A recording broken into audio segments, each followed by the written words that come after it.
যে যেতিয়া নেকি কিতাপখন ট্ৰাকত ভৰ্তি কৰি আমাক দিবলৈ আহিলে, দিবলৈ অহাৰ লগে লগে আমি কৈছোঁ যে এইবিলাক নকল কিতাপ, আসল কিতাপ নহয়, ফটোষ্টেট কপিৰ কিতাপ, ছপা বান্ধা ঠিক নহয়, এইবিলাক ৰখা নাযাব।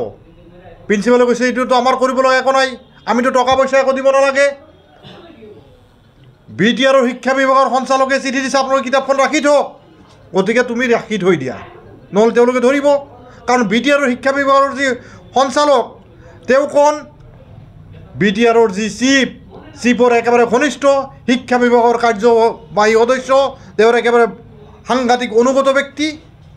গতিকে তেওঁ যিহেতু নিৰ্দেশ দিছে, আৰু BTRত আপোনালোকে জানে যে BTR এই শিক্ষা বিভাগে হওক বা অন্যান্য বিভাগে হওক, প্ৰমোদ বড়োৰ কথা নোহোৱাকৈ BTR চিফৰ নিৰ্দেশ অনুযায়ী কোনো এজন IAS বিষয়াই একো সিদ্ধান্ত গ্ৰহণ কৰিব নোৱাৰে।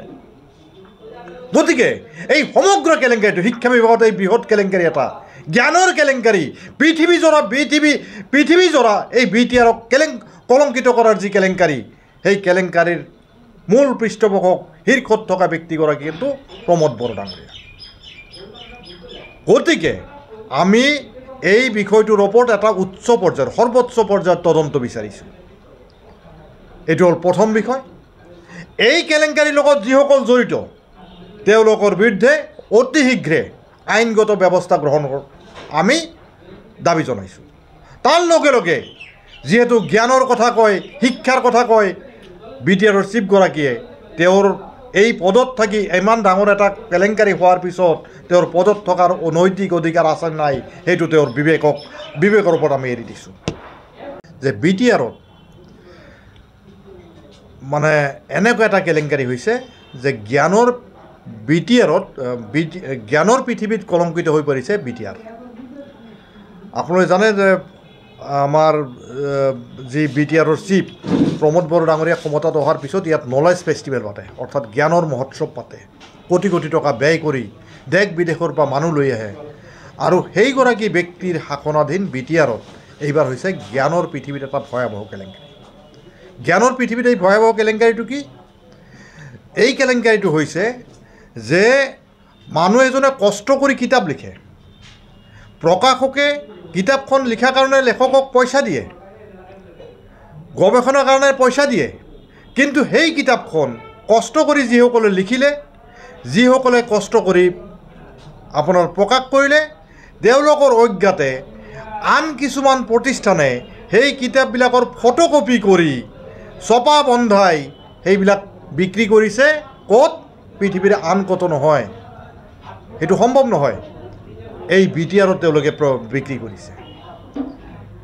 এই বিক্ৰী কৰা কিতাপবিলাক সাধাৰণতে পাইৰেটেড কিতাপবিলাকৰ, মই অক্সফৰ্ডৰ যদি এখন কিতাপ মানে 1000 টকাত কিনো, তেনেহ'লে সেইখন কিতাপ যদি কোনোবাই পাইৰেচি কৰে, অৰ্থাৎ নকল কৰি কোনোবাই যদি ছপা কৰি বিক্ৰী কৰে, সেইখনৰ কিতাপ খুব বেছি 200 বা 300 টকা।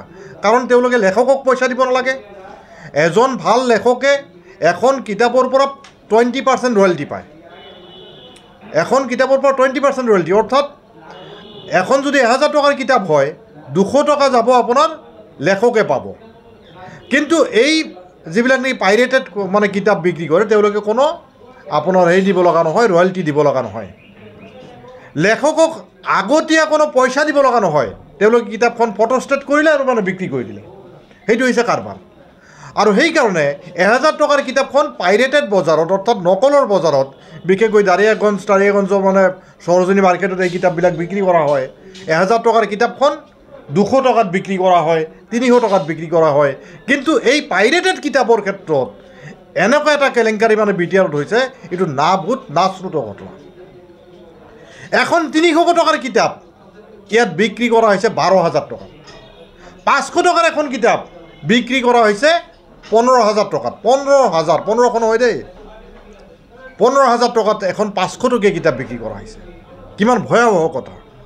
আৰু এই কেলেংকাৰীটোৰ ক্ষেত্ৰত আটাইতকৈ বিষয়টো হ'ল যে লাল এণ্ড এছ'চিয়েটছ নামৰ এটা আপোনাৰ প্ৰতিষ্ঠানে, আইনী প্ৰতিষ্ঠানে এতিয়া জাননী জাৰি কৰিছে, লিগেল নটিচ দিছে। কাৰ বিৰুদ্ধে? BTRৰ প্ৰিন্সিপাল ছেক্ৰেটাৰীৰ বিৰুদ্ধে, BTRৰ শিক্ষা বিভাগৰ সঞ্চালকৰ বিৰুদ্ধে, BTRৰ শিক্ষা বিভাগৰ প্ৰিন্সিপাল ছেক্ৰেটাৰীৰ বিৰুদ্ধে, BTRৰ শিক্ষা বিভাগৰ এডিশ্যনেল প্ৰিন্সিপাল ছেক্ৰেটাৰীৰ বিৰুদ্ধে ইয়াতেই ক্ষান্ত নেকি? আমাৰ এই অঞ্চলৰ আটাইতকৈ যিটো নেকি ডাঙৰ শিক্ষা প্ৰতিষ্ঠান বড়োলেণ্ড বিশ্ববিদ্যালয়ৰ উপাচাৰ্য তেখেতকো লিগেল নটিচ জাৰি কৰা হৈছে যে এই কেলেংকাৰীটো আপোনালোকে কেনেকৈ কৰিলে, এই জ্ঞানৰ কেলেংকাৰীটো আপোনালোকে কেনেকৈ কৰিলে। সেইখিনিতে নহয়, এই BTR এলেকাৰ যিমানবিলাক চৰকাৰী অনুমোদনপ্ৰাপ্ত শিক্ষা প্ৰতিষ্ঠান আছে, যিকেইখন কলেজত সেই কিতাপবিলাক যোগান ধৰা হৈছে, সেই 33খন কলেজৰ অধ্যক্ষ তেওঁলোকক কোৱা হৈছে আপোনালোকে এই কিতাপবিলাক কিয় ৰাখিলে। কেলেংকাৰীটোত সকলোৱে সোমাই পৰিল। কিন্তু এই কেলেংকাৰীত আমাৰ এই অধ্যক্ষসকলৰ দায়িত্ব কি আছিলে? যে তেওঁলোকে দেখা পাইছে লাইব্ৰেৰীয়ানে যেতিয়া মই ইতিমধ্যে বিভিন্ন কলেজৰ প্ৰিন্সিপাল বা মানে হেৰিৰ লগত তেওঁলোকে নাম চাওক, আমি কংগ্ৰেছৰ পক্ষৰ পৰা BTRৰ নিৰ্বাচন প্ৰথমবাৰৰ কাৰণে সৰ্বোচ্চ শক্তিৰে নামি পৰিম। সৰ্বোচ্চ শক্তিৰ কথাটো এইকাৰণে কৈছোঁ যে ইয়াত আমাৰ BTR কংগ্ৰেছ আছে, বিভিন্ন জিলা কমিটি আছে, বিভিন্ন ব্লক কমিটি আছে। আজি আমি ইয়াত যেতিয়া বহি আছোঁ, ছ'চিয়েল মিডিয়া ডিপাৰ্টমেণ্টৰ পৰা ছ'চিয়েল মিডিয়া IT ডিপাৰ্টমেণ্টৰ ইয়াত কৰ্মশালা অনুষ্ঠিত হ'ব, তাৰ প্ৰস্তুতি চলি আছে। গতিকে আমি সকলোবিলাক কাম কাজ খুব পূৰ্ণগতিত চলাই আছোঁ, গাঁৱে গাঁৱে কাম কাজ চলি আছে। তাৰ লগে লগে APCC আৰু AICC প্ৰথমবাৰৰ কাৰণে সৰ্বাধিক গুৰুত্বৰে এই নিৰ্বাচনী যুঁজখনত নামিব বিচাৰিছে। আৰু এই যুঁজত আমি চেষ্টা কৰিছোঁ যে BJP আৰু ইয়াৰ মিত্ৰ অথবা সহযোগী দলবিলাকক বাদ দি বাকী শক্তিবিলাকৰ লগত আমি যিমান পাৰোঁ এটা বৃহত্তৰ ঐক্য কৰাৰ মাজেৰে BTRৰ ক্ষমতা দখলৰ কাৰণে আমি সৰ্বাত্মক শক্তি প্ৰয়োগ কৰিম। ইয়াৰ আগত কোনোদিনেই কংগ্ৰেছে ইমান শক্তি লৈ ইমান গুৰুত্ব দি এই নিৰ্বাচনত অংশগ্ৰহণ কৰা নাছিলে। আৰু মই আপোনালোকক আজি মানে এটাই কথা আশ্বস্ত কৰিব বিচাৰিছোঁ যে এই BTRৰ নিৰ্বাচনৰ পৰা BJP আৰু ইয়াৰ সহযোগী শক্তিসকলৰ কাউণ্টডাউন আৰম্ভ হ'ব। BJPয়ে এককভাৱে এতিয়া তেওঁলোকৰ পৰ্যালোচনা মতে যে যোৱাবাৰ যি 8খন ছিট পাব, সেই 8খন ছিট পাব পৰা অৱস্থাত নাই। এইটো হৈছে তেওঁলোকৰ এছেছমেণ্ট। কিন্তু তেওঁলোকে পাব বিচাৰে আৰু সেইকাৰণে যোৱাবাৰ যদিও তেওঁলোকে 28টা সমষ্টিত প্ৰতিনিধিত্ব কৰিব বিচাৰিছিলে, এতিয়া প্ৰাথমিকভাৱে সিদ্ধান্ত গ্ৰহণ কৰা হৈছে তেওঁলোকে 20টা সমষ্টিত প্ৰতিনিধিত্ব কৰিব। আৰু 20টা সমষ্টিত প্ৰতিনিধিত্ব কৰাৰ পিছত বাকী 20টা সমষ্টিত তেওঁলোকে দৰদাম কৰিব।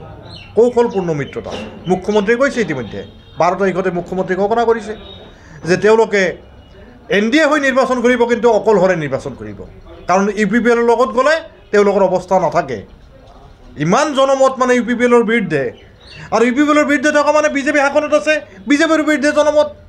গতিকে তেওঁলোকে এতিয়া UPPLৰ লগত থাকিব নোৱাৰে। সেই প্ৰসংগতে তেওঁলোকে সিদ্ধান্ত গ্ৰহণ কৰিছে যে তেওঁলোকে এককভাৱে নিৰ্বাচনী প্ৰতিদ্বন্দ্বিতাত যাব। কাৰণ UPPLৰ যি অপশাসনৰ দায়িত্ব তেওঁলোকে ল'ব বিচাৰে, তেওঁলোকে এককভাৱে যাব। আৰু এককভাৱে যাবলৈ গৈ তেওঁলোকে 20টামান সমষ্টি প্ৰাথমিকভাৱে চিনাক্ত কৰিছে, কিন্তু এই চিনাক্তকৰণটো ফাইনেলাইজ নহয়। তেওঁলোকে এই সময়ছোৱাত অহা 10টা দিনত তেওঁলোকৰ দলৰ একোজনকৈ নেতা আৰু একোজনকৈ মন্ত্ৰী BTRৰ 5খন জিলা ভ্ৰমণ কৰিব। আৰু ভ্ৰমণ কৰি তেওঁলোকে যিটো নেকি ঘোষণা কৰিছে যে জয়ন্ত মল্ল বৰুৱা ডাঙৰীয়াই যে দলৰ নেতা কৰ্মীসকলৰ লগত সাধাৰণ মানুহৰ লগত কথা বতৰা পাতিব, সাধাৰণ মানুহ বা জনগণৰ লগত কিছু কথা পাতিব। কিন্তু তাৰ লগে লগে UPPL আৰু BPF নামৰ BJPৰ এটা হৈছে মিত্ৰ, UPPLটো NDAৰ অংশীদাৰ, আৰু BJP হৈছে তেওঁলোকৰ BPF হৈছে তেওঁলোকৰ সহযোগী দল। দুটা দলৰ লগত আলোচনা বিলোচনা কৰিব যে আমি এই সমষ্টিটোত কেণ্ডিডেট কৰিম, গতিকে আমাক জিকাবলৈ তোমালোকে ইয়াত এই সমষ্টিটোত অমুকক কেণ্ডিডেট কৰা। BPFৰ পৰা সুযোগ ল'ব বিচাৰিছে, UPPLৰ পৰা সুযোগ ল'ব বিচাৰিছে। সুযোগ লৈ BJP কৌশলপূৰ্ণভাৱে অতি কৌশল কৰি ইয়াত আটাইতকৈ বৃহৎ দল হোৱাৰ এটা ষড়যন্ত্ৰ চলাইছে।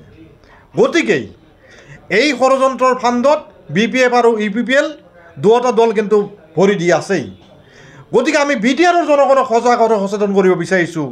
আমি ইয়াৰ জৰিয়তে জনাব বিচাৰিছোঁ যে যিসকলে BJPৰ বিৰোধিতা কৰে, BJPৰ অপশাসনৰ বিৰোধিতা কৰে, আৰু বিশেষকৈ যোৱা নিৰ্বাচনত UPPL আৰু BJP দুটা দলে যি নিৰ্বাচনী প্ৰতিশ্ৰুতি দি ইয়াৰ ক্ষমতাত অধিষ্ঠিত হৈছিলে, সেই নিৰ্বাচনী প্ৰতিশ্ৰুতিখিনি কিমানখিনি পালন কৰিলে সেই হিচাপ নিকাচ কৰি তেওঁলোকে ভোটদান কৰিব লাগিব আৰু তাৰ কাৰণে সজাগ সচেতন থাকিব লাগিব যে বিজেপিৰ ফাণ্ডত ভৰি দি যাতে মানুহৰ সৰ্বনাশ নকৰে। আমি সেই আহ্বানটো ইয়াৰ পৰা জনাইছোঁ। বিশেষকৈ মই এটা কথা কৈছোঁ, অন্যান্য বিষয়বিলাক বাদ, এটা বিষয়, যোৱাবাৰ নিৰ্বাচনৰ আগত মুখ্যমন্ত্ৰী এটা আটাইতকৈ ডাঙৰ প্ৰতিশ্ৰুতি আছিলে যে 2003 চনৰ আগত যিমান মানুহ আছে তেওঁলোকে BTR এলেকাৰ যিকোনো ঠাইত ভূমিৰ অধিকাৰ পাব, কৈছিল না নাই? গতিকে সেই প্ৰতিশ্ৰুতি তেওঁলোকে এই 5 বছৰত পূৰণ কৰিলে নাই।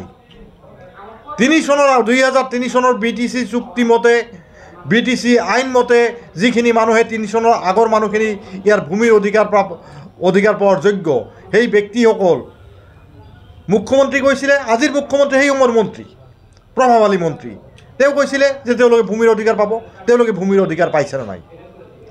আজি আদিবাসী মানুহ, কোচ ৰাজবংশী মানুহ, আমাৰ কোচ ৰাজবংশী মানুহখিনি অভিযুক্ত গোৱালপাৰা জিলা অৰ্থাৎ চিৰাং আৰু কোকৰাঝাৰ জিলাৰ প্ৰটেক্টেড ক্লাছ, কিন্তু তেওঁলোকৰো মাটি বাৰীৰ ক্ষেত্ৰত, ভূমিৰ ক্ষেত্ৰত কি ধৰণৰ সমস্যা, অন্যান্য জাতি জনগোষ্ঠীৰ কি ধৰণৰ সমস্যা, আদিবাসী মানুহৰ কি ধৰণৰ সমস্যা, সেই কথাবিলাক আমি জনগণক সজাগ আৰু সচেতন হৈ যে মুখ্যমন্ত্ৰীক ইয়াত নিৰ্বাচনী প্ৰচাৰত অহাৰ আগত যে তোমালোকে 2003 চনৰ আগৰ প্ৰতিজন ব্যক্তিক ভূমিৰ অধিকাৰ দিব বুলি যি প্ৰতিশ্ৰুতি দিছিলা, যি প্ৰতিশ্ৰুতিৰ কাৰণে আমি বিজেপিক যোৱাবাৰ ভোট দিছিলোঁ, তেওঁলোকৰ সেই প্ৰতিশ্ৰুতি তোমালোকে পালন কৰিছা নাই, সেই প্ৰশ্নটো কৰিব লাগিব।